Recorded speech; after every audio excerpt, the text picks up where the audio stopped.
华视好新闻来看台北网界养护中心有一个已经服务10年的社工陈昭明，看到阿公阿嬷逐天袂输是互管理的养护中心同款，真不忍心。所以逐年伊拢会举办户外活动，互这个养护中心的长辈嘛会当出门去看山、看海、洗夜市。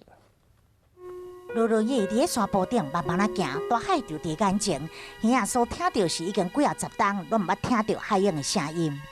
在那个滨海地方活动，非常高兴，主办人费尽心思，比我们的儿子女儿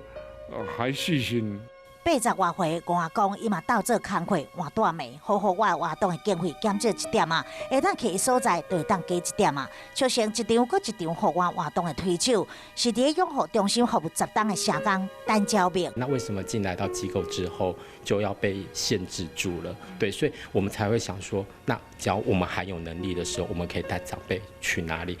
那当前开始实行带长辈踏出户外，除了事前的规划，也搁找热心的志工帮忙，一档超过40出的户外活动。全台湾大大小小夜市啊，不管是要食啥物，或者是坐摩天轮，也是讲钓虾啊、看风景，只要这个老大人想要去咧，体力也会赛制，时间地点决定啊，大家就做伙去。第一个就是重视是在志工的陪伴人力上面，我们一定是用2:1的陪伴人力。长辈在这里的时间确实是最长，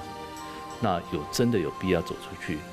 回归社区，这是我们的一直的理念。无想要老大人这长辈，因为行动的不便，就限制伫有限的范围内活动，用更较侪耐心、甲爱心陪伴因甲未完成的梦，做伙行过。